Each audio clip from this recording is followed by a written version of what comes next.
This episode of Capes and Lunatics is brought to you by Tweak Audio. Get off your headphones at tweakedaudio.com and 30% off, free shipping, and a lifetime warranty. Or you can get there through the link on our website, southgatemediagroup.com. Recording has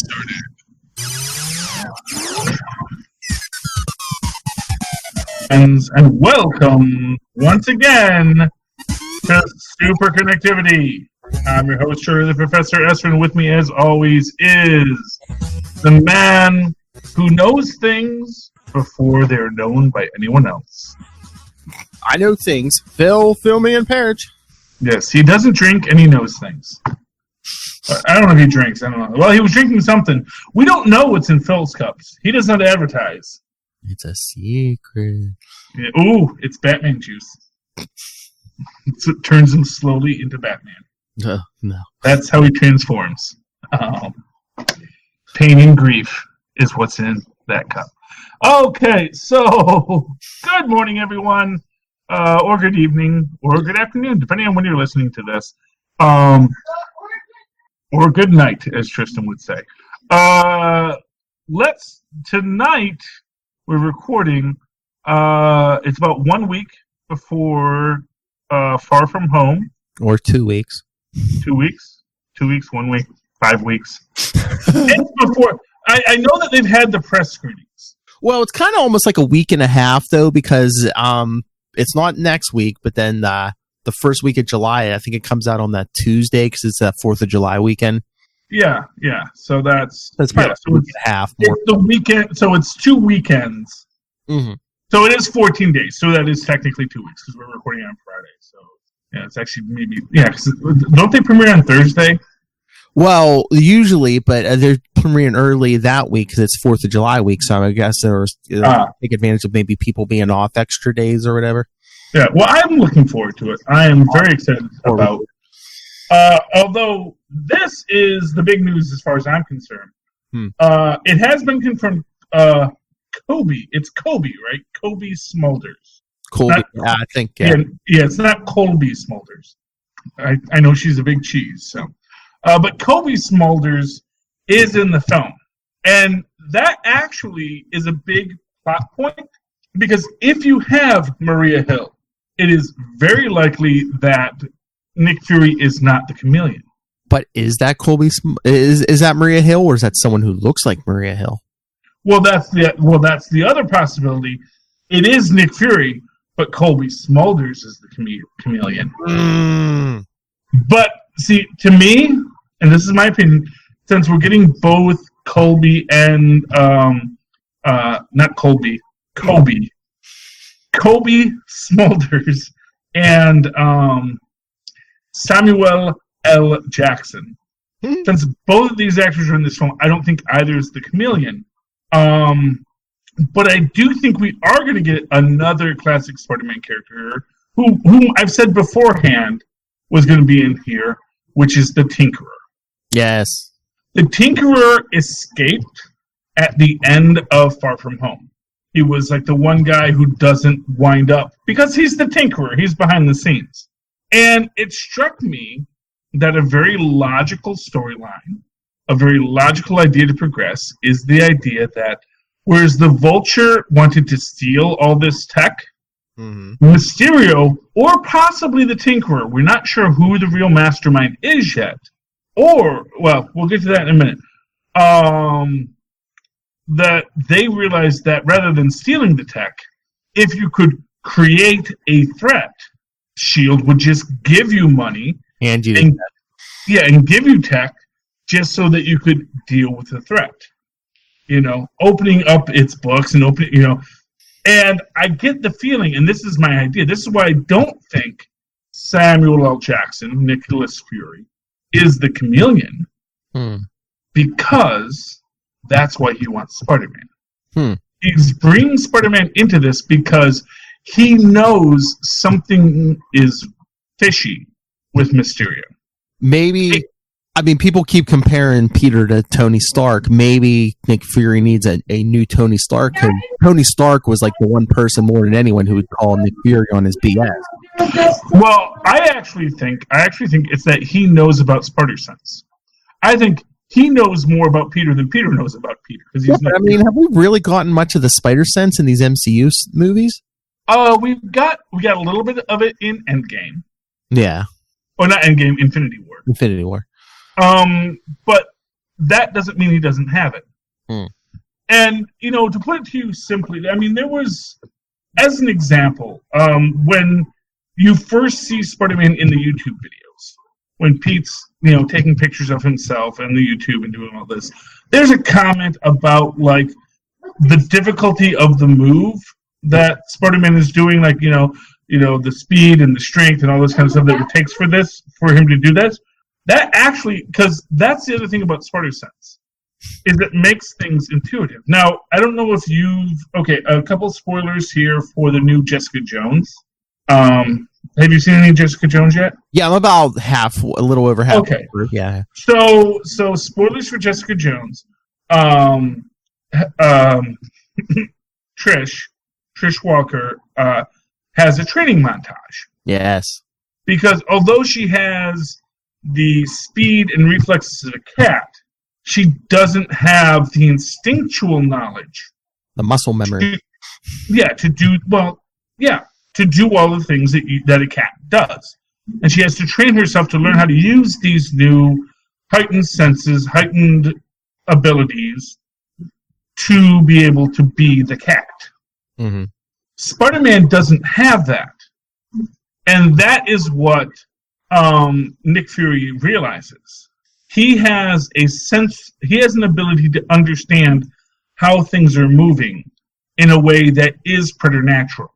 So I think what Nick Fury is doing is he's bringing Spider-Man in because through his observations of Spider-Man, he has realized Spider-Man has some sort of spider sense that alerts him to dangers that aren't perceivable by him.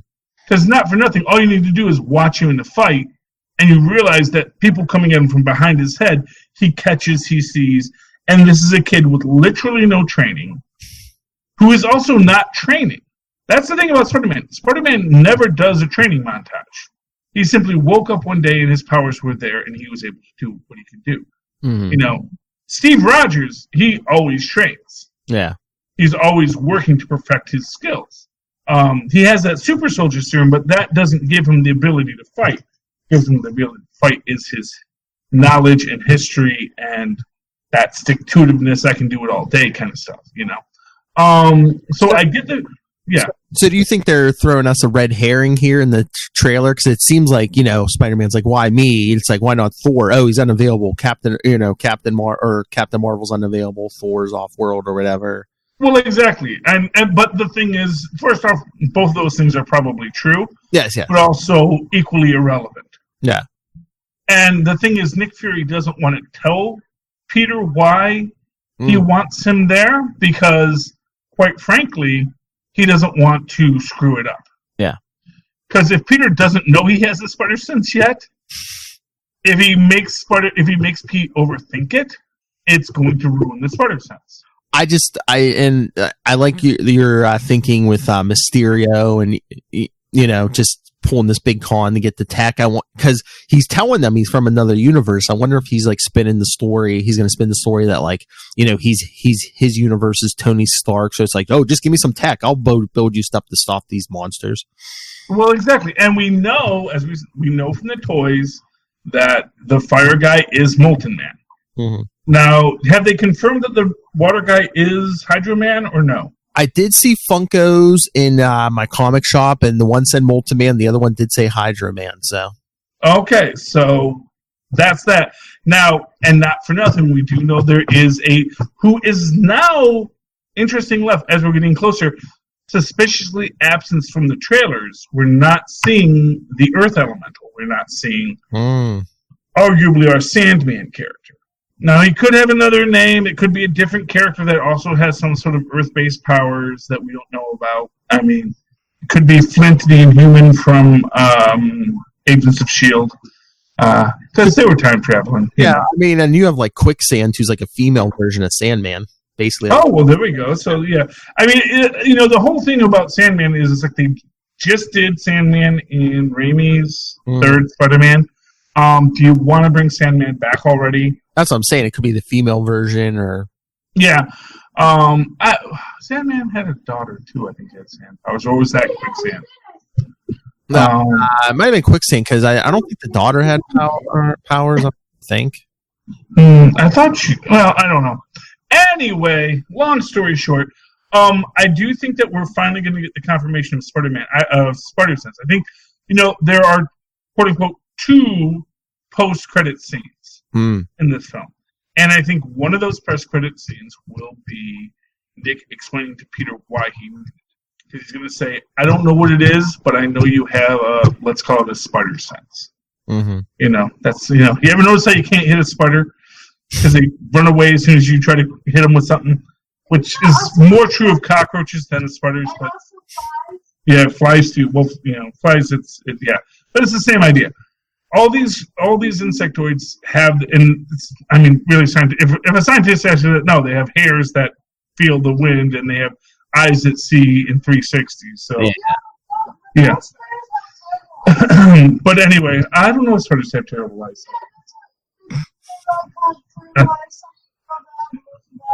I've never asked an eye. Yeah.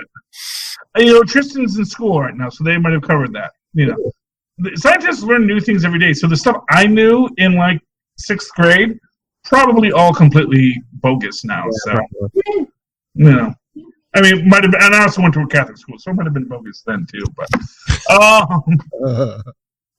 science. Science. But moving back to the point, I think one of our post-credit scenes will be that statement about the spider sense. The other one, now there is the quote-unquote leaked statement that someone who worked on the film said that there is a character called the Benefactor who they say is Norman Osborn that shows up at the end with the villains. Although I have to assume that Mysterio gets captured at the end. Now that's kind of... First off, Marvel just put out a casting notice for a character that everyone now is saying, oh, that's supposed to be Norman Osborn, which means if they're putting out a casting notice now, then he's not going to be in Far From Home. I don't know. First off, I doubt it, because first off, if you worked on a Marvel movie, would you risk never working again just to post a spoiler? No.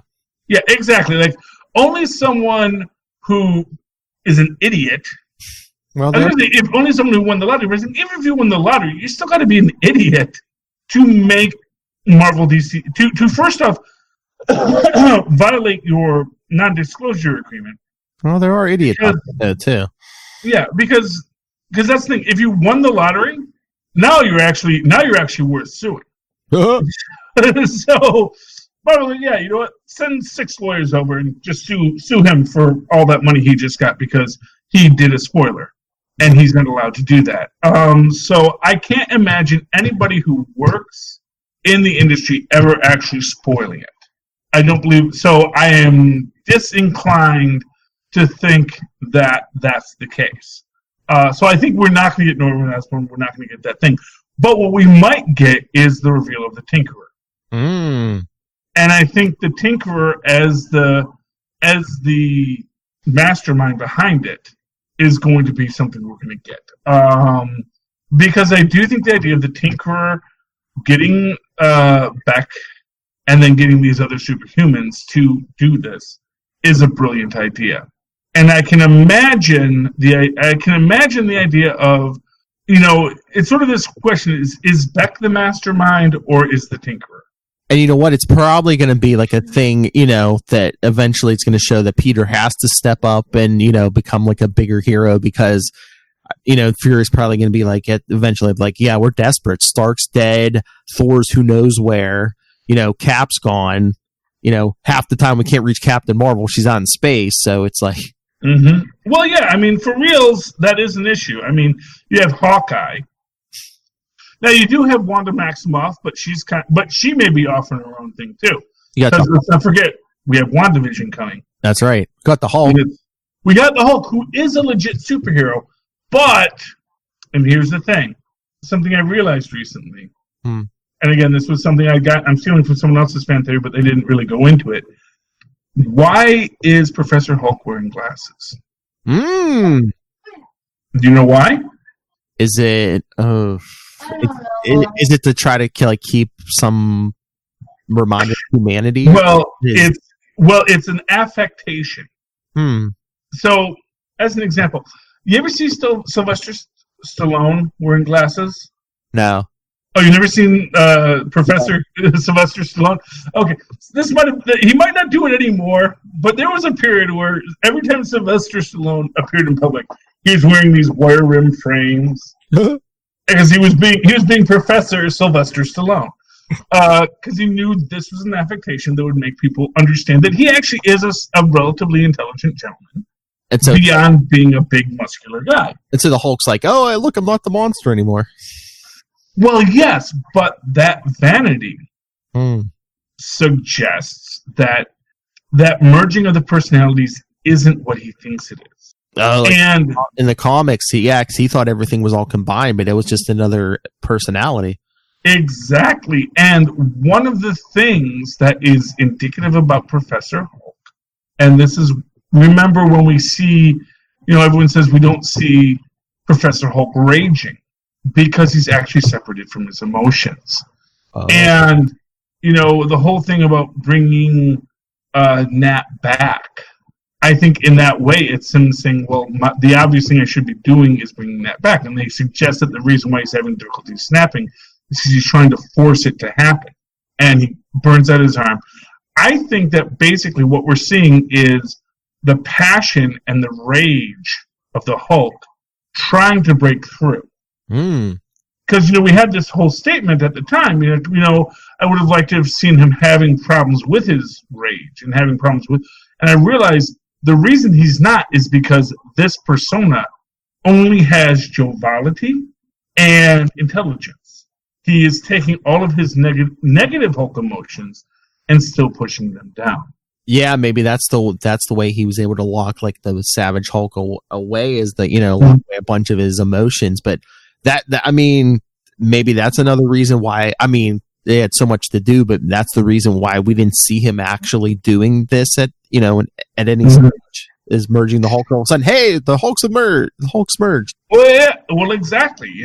And not for nothing, Ringmaster is in the MCU. Well, because he was in the second season of Jessica Jones, because he was the hypnotist who helped Trish work through her issues.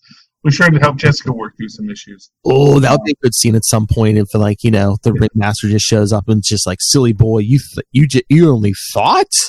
Yes. Personalities were merged because I made you believe that. Takes 2 years, but then they will have him, and they can bring, and I think Modern Family will be off the air then, so they can bring in Doc Samson again. To be fair, the Hulk story still has a lot to go. Now, there are people who are saying the Hulk will be the next big villain in the MCU because, many people have thought that it's that, in the way that people in the original Peter David story, it was actually the Professor Hulk who became the Maestro. Yeah. So now they're saying, it was the Devil Hulk. In the end, as I think we can all agree, as much as Immortal Hulk is saying, the Maestro was the Devil Hulk, not Professor Hulk, in the end, what I think Immortal Hulk is telling us is that it was always Banner. But who's to say the Professor Hulk isn't the same thing as the Devil Hulk? Because in the Immortal Hulk, we're not seeing Professor Hulk. We got Joe Fixit, the Savage Hulk, but we haven't seen any Professor Hulk. So who's to say the Devil Hulk and the Professor aren't the same thing? Just evolved or something. Yeah, well, obviously the reason why he says it's not that because he had, and again, it's all in Banner's mind. Yeah, exactly. Because at the end of the day, this is a character who is hiding who he is because he doesn't want to admit he is as evil as he actually is. Oh yeah. And that's the crux of the Hulk, is that he is a person trying to pretend he's something he's not. And, that's not good, Nope. It's not good for your mental health to pretend you're something that you are not, because it's going to come out eventually. It all comes out in the end. And I think what we're seeing with this Professional Hulk is a person who is consumed by his own identity, consumed with the idea that he has to prove to people he's a good guy now. He's the hero. He's Hero Hulk, which, of course, again, has shades of Amadeus Cho's Totally Awesome Hulk, and the idea of there is the monster still there, no matter how much you want to hide it. Yeah. So that's my theory, Philip. Well, I was looking at the list you sent me. You also have some kind of theory on Thanos? Oh, well, actually, my Thanos theory is that this is the blog post I was saying. So, I have come to realize that Thanos is the one who destroyed Titan. Okay. And this comes from a couple of factors. And the central, here's a little teaser for the blog I'm going to be writing. Thanos wanted to save Titan. He did. He wanted to save Titan. But he also knew that Titan had limited resources and an expanding population, and for whatever reason, simply colonizing other planets was not possible. Maybe the Titans were actually a very peaceful race, except for Thanos. I don't know. However, at the start of, and this is something I've noticed from a long time ago, is that the planet we go to at the start of Guardians of the Galaxy is a decimated world which has been knocked off its axis with gravitational anomalies riddled throughout it. This was also a world that was at one point powered by the Power Stone.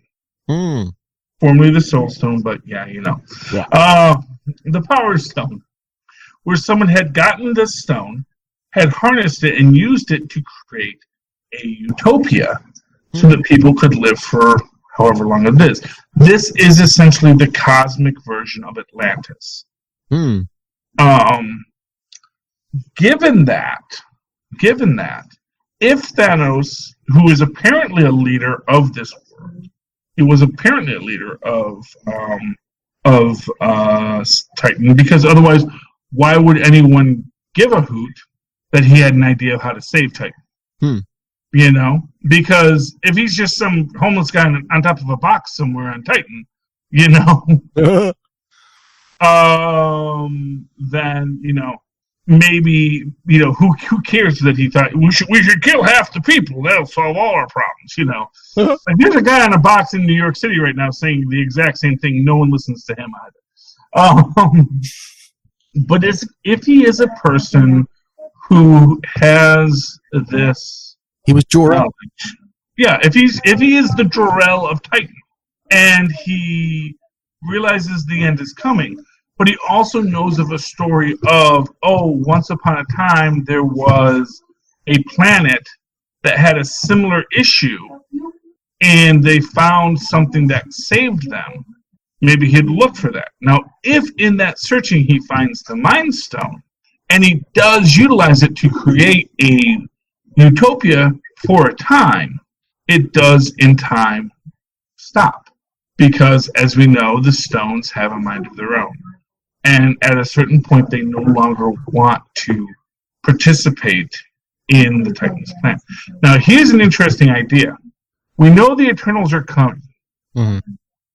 We know that we know that Thanos is actually an Eternal. Now, when we get our flashback, all the Titans look like Thanos when he's using the reality show to show everyone how glorious Titans was. Yeah. What if that's just Thanos' narcissism? Oh. So when he recreates that world to show everyone else, everyone looks like Thanos because Thanos, of course, was rejected because how he looked. Maybe. And to make all the other Titans look like Thanos shows that he was the norm. He's even still telling a lie to himself for everyone else. Mm-hmm. Along those same lines, if he is telling this lie, because of course everything is a lie. Yeah. Because as was pointed out by I forget which one of the Coen brothers, that decimating half of the population of the Earth only puts you back to 1970.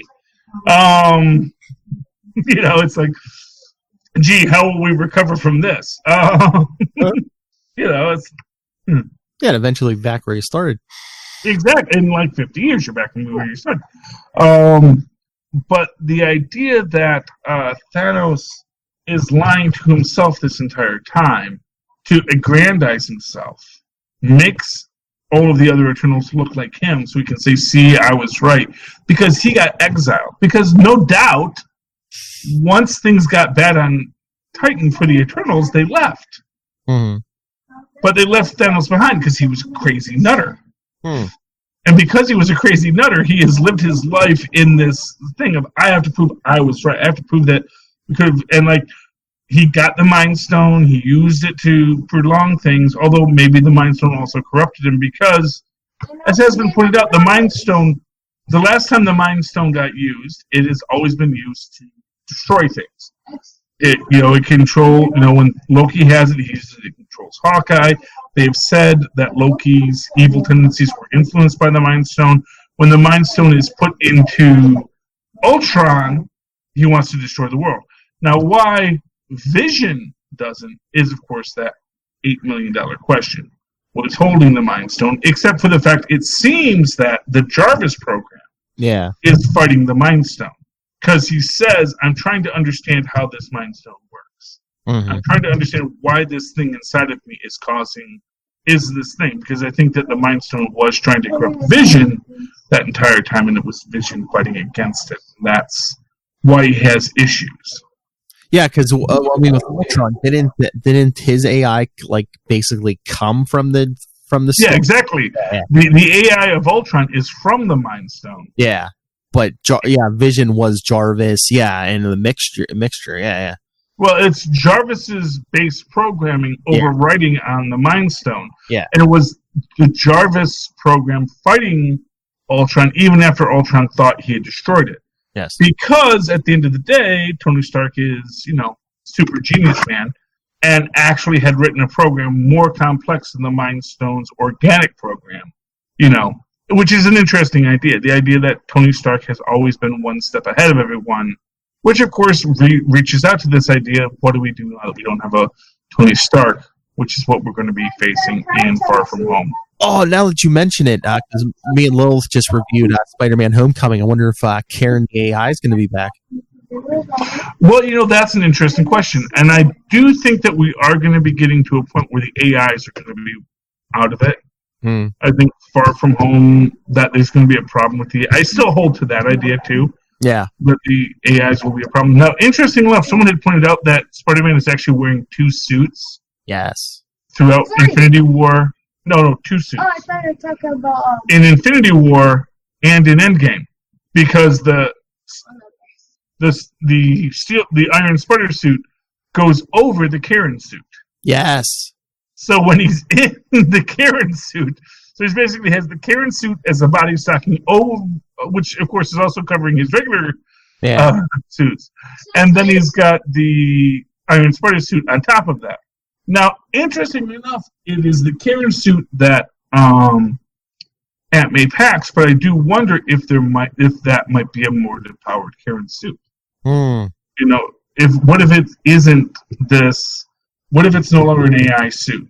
Then, because I do think we're going to get to that non-AI Spider-Man, because I do think there's going to be issues with the AI, and or what if this suit's like a blend of the two and can alter its appearance, kind of like a symbiote?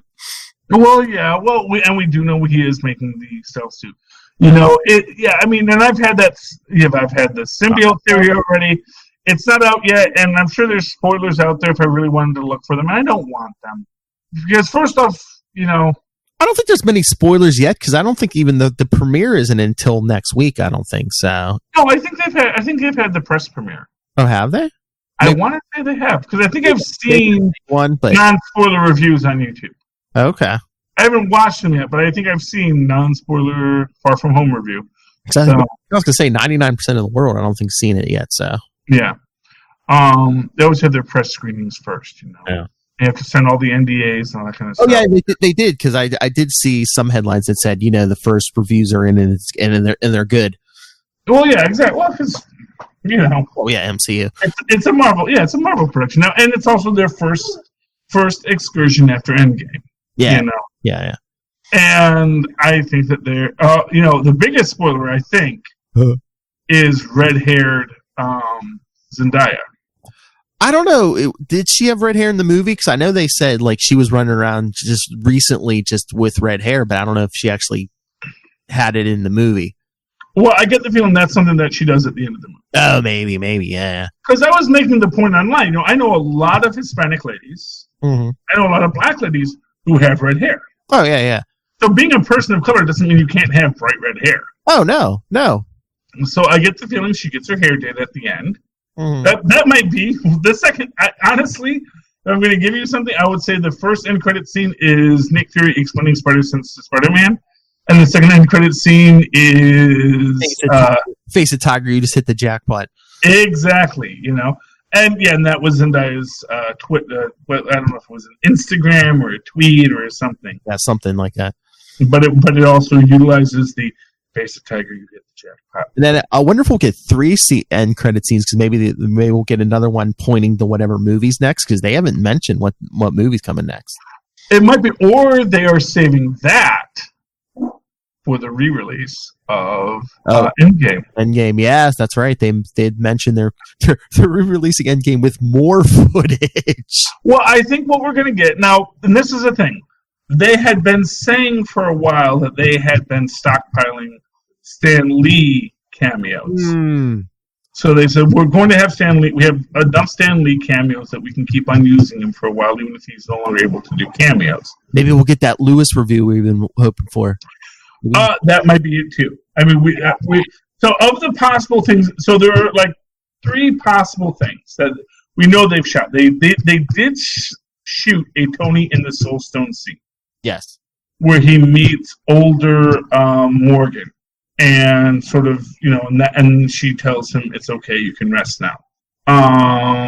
There is the Lewis scene.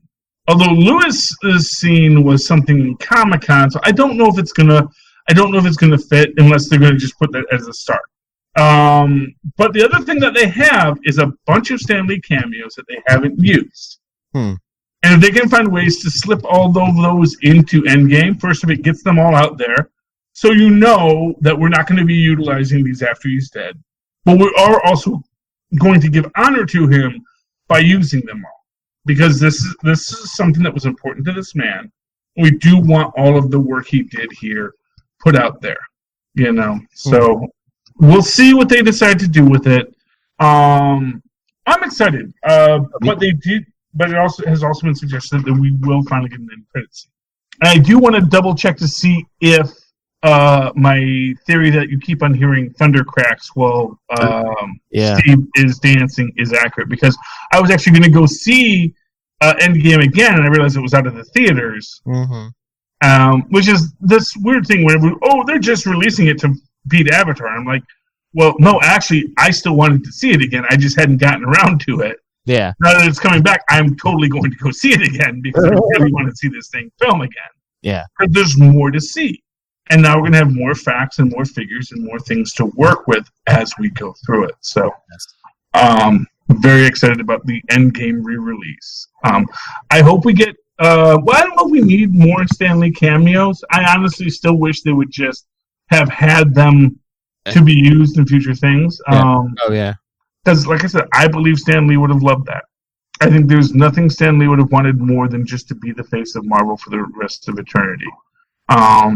Because that's who he was, Mm-hmm. He was the consummate salesman and huckster, and he loved every minute of being that guy. So I think it's fair to say that he probably would have wanted that. But who knows? But we will get an end credit scene, and I think the end credit scene will hint at whatever comes next. Oh yeah. It may be a FF or an X-Men tease or both, because they were saying they had enough time to do one.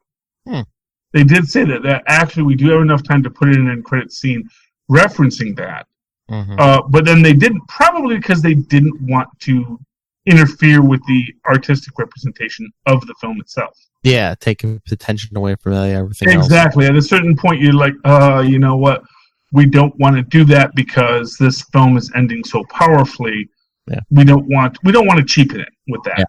And I think what might be the case is that now that they've run it, they did the original cut. Now they can say, okay, these are the little extra Easter eggs for all you wonderful nerds who have supported us all this time. We hope you like them. And that's my theory on what we're going to see in the re-release of Endgame. Okay, is there anything else you want to talk about? Do you want to talk about a couple of comic books, or do you want to just call it a night, folks? I know it's late for you. It's late. I thought you already talked all the comics you actually read. No, there were two others I read. We'll do them real quick here. War of the Realms Champions. Okay.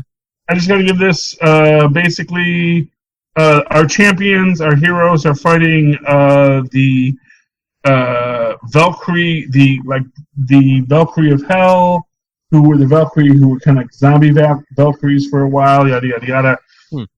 There is a good fight scene, yada yada yada. This one, the leader basically calls out Kamala on the fact that she used to be dead and now she's alive. That kind of overwhelms her as she's dealing with it.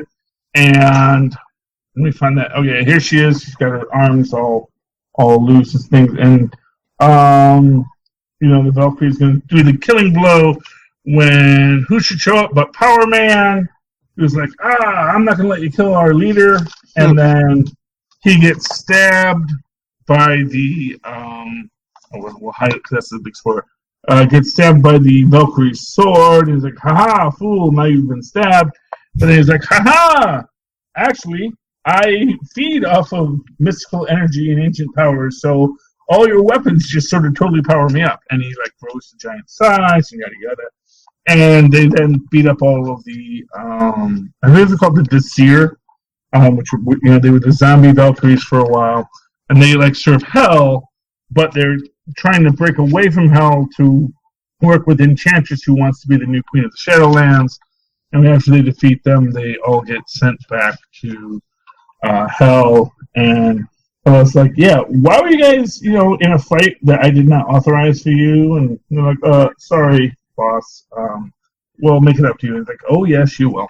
And then the very end thing is basically Kamala saying she can't lead the champions anymore because she can't deal with the fact that she had died. So basically, Mephisto's plan is working.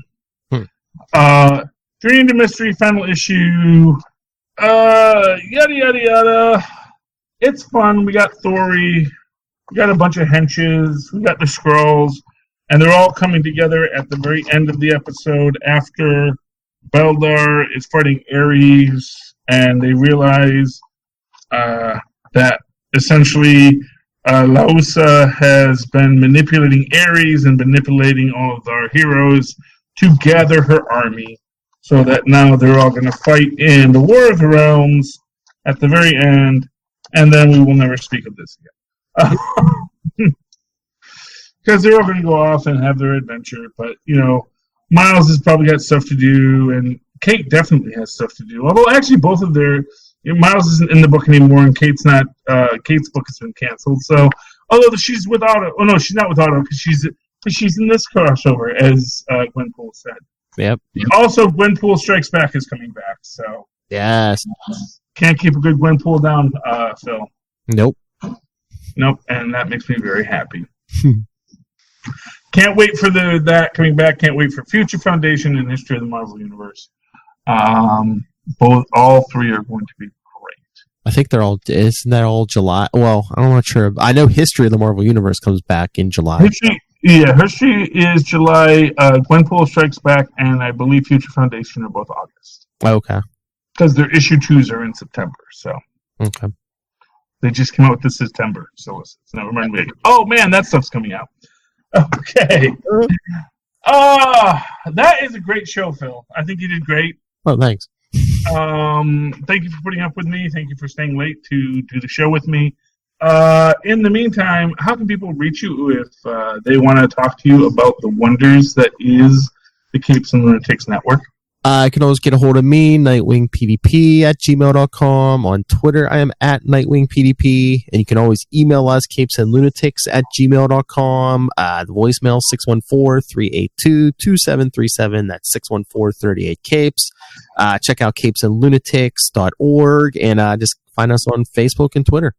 Okay, and of course, in the meantime, you can always write to me the old-fashioned email way, the way our mothers and fathers and Maz Manzoor once did, at superconnectivityblog@gmail.com. That's superconnectivityblog, all one word, at gmail.com. And look for my new Superconnectivity blog coming soon. I'm going to go into a little bit more depth on the Thanos conspiracy, although Phil made me talk about it this episode. I was trying not to. But we can all blame Phil if you say, oh, you already covered this. That's Superconnectivity blog, all one word, at gmail.com. Of course, follow me on the Twitters as I live tweet Agents of S.H.I.E.L.D. when I'm not driving. And because you shouldn't tweet and watch TV and drive at the same time. That would be very bad. At Charlie Esser. That's CHARLIEESSER. Look for the two E's in the middle. For quality. Bing! There you go. All righty, dear listeners. Thank you for connecting with us this week. Please super connect with us again. Good night. Good night.